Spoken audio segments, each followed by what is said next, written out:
बोलिए जय श्री राम। रामनवमी की आप सभी को बधाई देते हुए मन हर्षित है और गौरवान्वित भी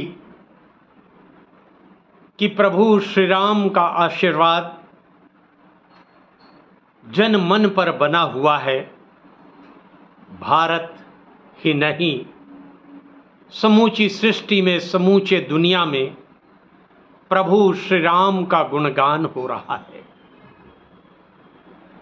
चक्रवर्ती सम्राट राजा दशरथ के पुत्र श्री राम, राजमहल में जिनका जन्म हुआ पर महल में वे कभी रहे नहीं। जी हाँ, ना महल का ऐश्वर्य, ना महल का ठाठ बाट उन्हें कोई घमंड नहीं दे पाया। मदद मांगना और मदद करना प्रभु श्री राम के भीतर रोम रोम में समा था। ना वे मदद मांगने में पीछे हटे, ना मदद करने में कभी प्रभु श्री राम हिचके नहीं। इसीलिए तो मित्रता धर्म के महानायक प्रभु श्री राम को कहा जाता है। माता सीता को ढूंढने के लिए जब उन्हें वन में भटकना पड़ा, वनवासी जीवन काटना पड़ा, तब निर्धन, निर्बल, असहाय कोल भील, बानर, भालू, गरुड़, केवटराज और सबरी जैसे लोगों के भीतर में निहित शक्ति को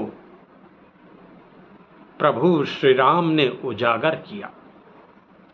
उन्हीं की शक्ति को उन्होंने अपनी शक्ति बना लिया। सूर्य होकर भी दीपक को मान देने का आदर्श उदाहरण प्रभु श्री राम ने प्रस्तुत किया। क्रूर राक्षस, अत्याचारी राक्षसों के प्रति भी दया भाव रखते हुए रीति नीति के अनुरूप मान मर्यादा को बनाए रखा। उन्हें भी सच्चरित्रता का ज्ञान दिया।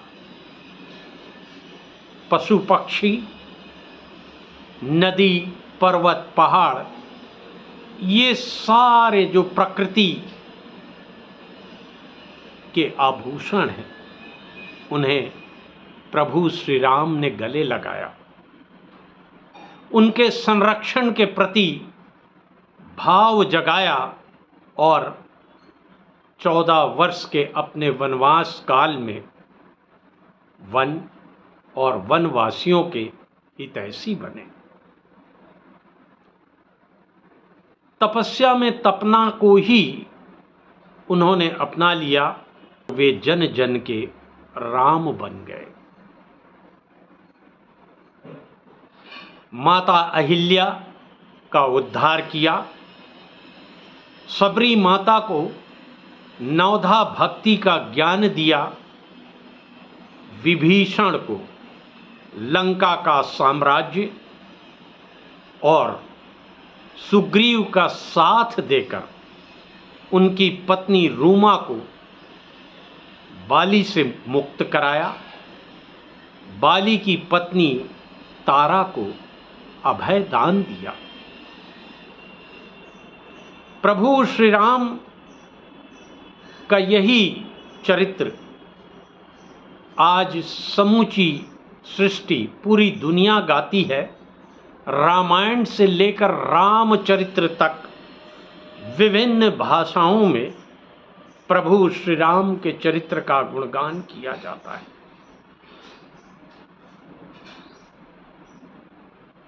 कहते हैं जो राम का नहीं वो किसी काम का नहीं।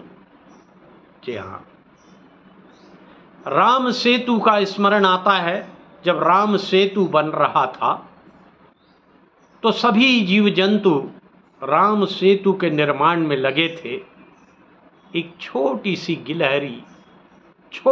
गिलहरी भी जी जान से लगी हुई थी राम सेतु के निर्माण में।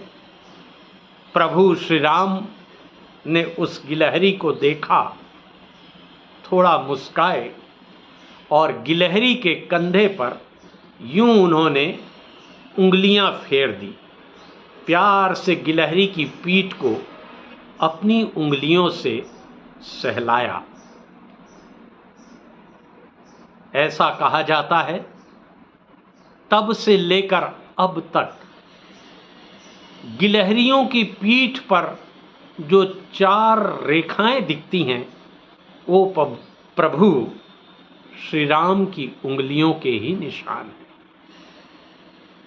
और गिलहरी नन्ही जान लेकिन विशालकाय सेतु के निर्माण में योगदान दे रही थी।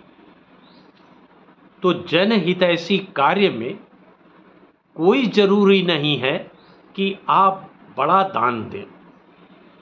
यदि आप गिलहरी की तरह थोड़ा भी प्रयास करते हैं तो आपका मान प्रभु श्री राम अवश्य रखेंगे। गिलहरी के ऐसे ही प्रयासों के कारण अगर कोई छोटा प्रयास करता है लेकिन महत्वपूर्ण, तो उसे कहा जाता है गिलहरी प्रयास। तो प्रभु श्री राम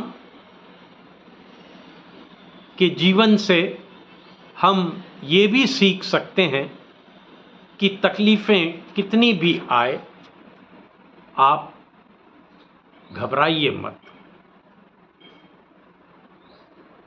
क्योंकि प्रभु श्री राम यदि आपके साथ हैं तो कितनी सुंदर बात तुलसीदास जी ने कही है कि तुलसी बिरवा राम के सींचे से कुमलाए। तुलसी बिरवा राम के सींचे से कुमलाए और राम भरोसे जो रहे पर्वत पर लहराए। जी हाँ, घर की तुलसी भी कभी सूख जाती है लेकिन पर्वत पर सूखा कठोर पर्वत पर उगे हुए पौधे हरे भरे बने रहते हैं प्रभु श्री राम के भरोसे। तो आप सभी का जीवन राममय हो। राम नवमी की पुनः हार्दिक बधाई। बोलिए जय श्री राम, हो गया काम।